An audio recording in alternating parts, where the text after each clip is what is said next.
இன்னொன்று மாதம் நம்ம கோவிலில் நடக்கிற தொட்டில் திருவிழா.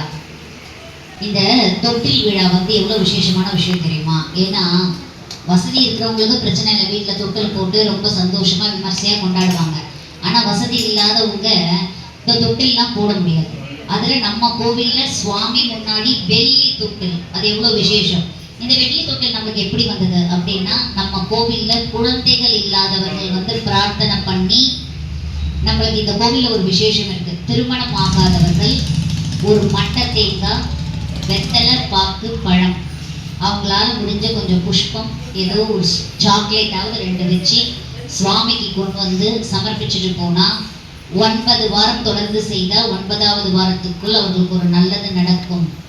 இன்னொன்று, இதே 9 வாரம் 5 தேங்காய், மட்டை தேங்காய் இல்லாமல் சாதாரண மஞ்சள், அந்த தேங்காயில மஞ்சள் தடவி குங்குமம் வைத்து வெத்தலை பாக்கு பழத்தோட வந்து, சுவாமி இந்த சுமையை நான் சந்தோஷமா உங்ககிட்ட இறக்கி வைக்கிறேன், எனக்கு ஒரு சுகமான சுமையை கொடுன்னு சொல்லி நல்ல மனசார பிரார்த்தனை பண்ணி போற அத்தனை குழந்தைகளுக்கும் குழந்தை பிறந்து அதற்கு நன்றி கடனாக அவருக்கு சுவாமிக்கு கொண்டு வந்து செலுத்தின கொலுசுக்களை என்ன செய்வது என்று நிர்வாகம் யோசித்து அழகா அதை அந்த குழந்தைகளுக்கே திருப்பி தர வேண்டும் என்று ஒரு வெள்ளி தொட்டில பண்ணி, அதுக்கு தேக்கு மரத்துல, சாதாரண இதுல கூட இல்லாம நல்ல தேக்கு மரத்துல அதுக்கு பீடிங் பண்ணி, அதுல கர்விங் ஒர்க்லாம் அவ்வளோ அழகா பண்ணி, அந்த குழந்தைகள் அதுல படுக்கும் போது சந்தோஷமா இருக்கணும். நடுவில் ஒரு கிளிகிழப்ப, அந்த குழந்தைகளை வெறும் கையோடு அனுப்பக்கூடாதுன்னு சொல்லிட்டு கிளிகிழப்ப எல்லாம் கொடுத்து, இது எத்தனையும் கட்டணம் இல்லாமல் சுவாமியின் கைங்கரியமாக நம்ம கோவில்ல நடத்திட்டு இருக்கு.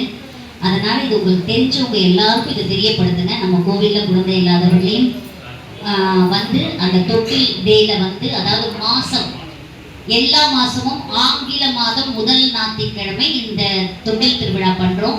காலையில 10 மணியிலிருந்து 12 மணி வரை, மாலை ராவு காலத்தை முன்னிட்டு 4:30 முடித்து 6 மணி முதல் 8 மணி வரை இந்த விழா, இந்த தொட்டில் இங்க டிஸ்பிளே பண்ணியிருப்பாங்க. எல்லாரும் 1 வயதுக்கு உட்பட்ட குழந்தைகளை அதில் போட்டு மாசம் போடலாம். அந்த 1 வயசு, 1 மாசத்துல இருந்து நீங்க 12 மாசம் வரையும் போடலாம். ஏன் 1 வயசுக்கு உட்பட்ட குழந்தைகள் சொல்றோம்னா, 1 வயசுக்கு மேல அந்த குழந்தைகள் அந்த தொட்டில உட்காராது, எழுந்து நிற்க ஆரம்பிக்கும். அப்படி தொங்கினா அதுக்கு சரிஞ்சு கீழே விழுந்து எந்த ஆபத்தும் வரக்கூடாது என்ற ஒரு காரணத்தினால் 1 வயதுக்கு உட்பட்ட குழந்தைகள் அப்படின்னு சொல்றோம். இந்த 1 வயதுக்கு உட்பட்ட குழந்தைகள் உங்க வீட்டு பக்கத்துல யார் இருந்தாலும் நம்ம தொட்டில் விழாவை சொல்லி அவங்க கொண்டு போட சொல்லுங்க. அந்த குழந்தைகள் ஆரோக்கியமா இருக்கிறதுக்கு கை காட்டுற புண்ணியம் உங்களையும் சேரட்டும். சாயரா.